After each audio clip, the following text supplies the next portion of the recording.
আমাদের শুভেচ্ছা বক্তব্য নিয়ে এই মুহূর্তে আমাদের সাথে আসবেন ঢাকা বিশ্ববিদ্যালয়ের শিক্ষক, নজরুল গবেষক, বিশিষ্ট সাংস্কৃতিক ব্যক্তিত্ব ডক্টর লিনা তাপসী খান। আপনাকে আমন্ত্রণ জানাচ্ছি শুভেচ্ছা বক্তব্য দেওয়ার জন্য। সবাইকে সালাম এবং শুভেচ্ছা। এই মহতী একটি দিন, আমাদের জন্মের সত্তার একটি দিন। আমি ছোট ছিলাম তখন, এবং আমার যে অভিজ্ঞতা সেটি এমনভাবে রেখাপাত করেছে জীবনে যে সেটিকে ভোলা মনে হয় সম্ভব নয়।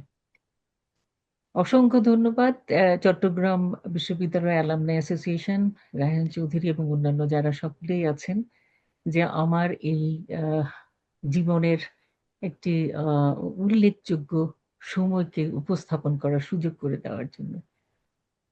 শিল্পী মনা ছিলাম সবসময়ই, তাই এই ধরনের সংঘাত এবং সংকট যখন আসে সেটি অন্যভাবে মনের মধ্যে একটা রেখাপাত করে, এবং সেটি নিয়ে আমরা স- সবসময় তর- তাড়িত হই। সবসময় মনে হয় যেন কেন এমন, কেন হলো, কেন হচ্ছে, কেন হবে, এ ধরনের নানা জিনিস আসে। তো আমি তখন কিশোরী, আমরা 7 ভাই বোন ছিলাম। তো কোনো একটা কারণে আমরা গ্রামে তখন গিয়েছিলাম ফেব্রুয়ারি মাসের শেষের দিকে। ওখানে যাওয়ার পরে হঠাৎ করেই শোনা গেল যে মার্চের যেই কালো রাত্রির ঘটনা। বাবা তখন বললেন যে তোমরা সকলে থেকে যাও, আমি চলে যাই। তো বাবা চলে আসলেন, ভাই চলে আসলেন। এরপর আমরা এত অসুস্থ হয়ে গেলাম ওই গ্রামের বাড়িতে থেকে। আমার বাড়ি কুমিল্লা, মুরাদনগর। সেখানে এত অসুস্থ হয়ে গেলাম যে ওই দুর্বিষহ সময়ে আমাদেরকে ঢাকা শহরে আসতে হলো চিকিৎসার জন্য। সে সময় যে আমার অভিজ্ঞতাগুলো হলো, তখন আমার 12 কি 13 বছর হবে, বা 12-13 না, আরেকটু কম, 10 অথবা 11। তো সেই সময়টাতে আমার ছোট দুটো ভাই আমার সাথে একসঙ্গে আসলো। বাবা তখন চাকরি যেহেতু আর সেরকম করে মাইনে পাচ্ছেন না, বাবা তখন নানাভাবে নানা বিজনেসের কাজে চেষ্টা করছেন পয়সার অন্বেষণের জন্য, এবং আমাকে সংসারটা দিয়ে গেলেন যে এই ছোট দুটো ভাইকে আমার রান্না করে খাওয়াতে হবে, তাদেরকে দেখে শুনে রাখতে হবে। এবং দফায় দফায় আমি রামপুরা টেলিভিশন সেন্টারের পাশেই আমাদের বাড়ি।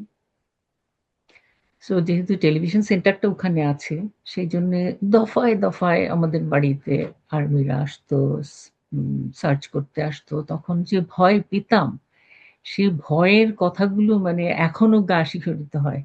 এবং বাবা থাকতেন না, কখনো কখনো একাই সেগুলোকে হ্যান্ডেল করতাম। তো ওরা বাচ্চা হোক যাই হোক, ওদের যে উপস্থিতি এবং ওদের যে অ্যাটিটিউড বা ওদের যে চাহনি, সেগুলো এতটাই তীক্ষ্ণ ছিল যে এখনো আমি মনে হলে আমার মনে হয় যে আহ, ঘটছে, এখনই ঘটছে ওগুলো।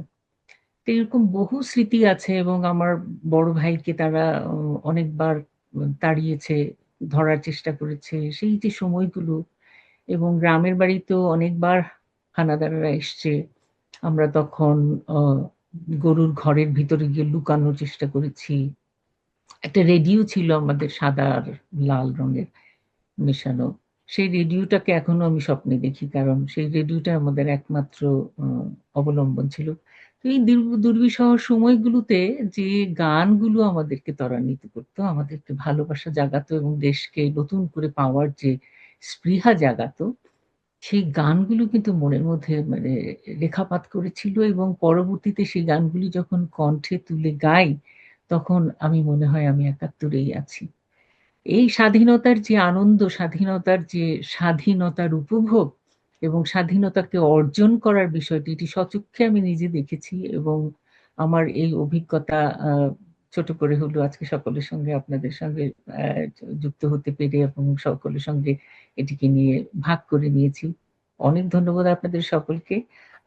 অনেক অনেক শুভেচ্ছা রইল, স্বাধীনতার শুভেচ্ছা। স্বাধীন ভাবে বাঁচার যে আনন্দ, সেটিকে সবাই যেন আমরা উপভোগ করতে পারি, এবং উত্তরোত্তর আমাদের দেশের উন্নয়ন এবং এর স্বাধীন বাংলার যে রূপ, সেটি ফুটে উঠুক, সেই কামনা করছি। সকলকে অশেষ ধন্যবাদ।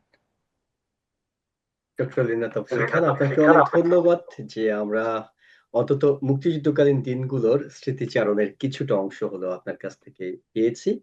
তবে একদম। আপনাকে এখনই ছাড়ছি না। আমরা পরবর্তীতে আবার আপনার গান শুনবো। সেটির জন্য আমরা অধীর অপেক্ষায় করছি।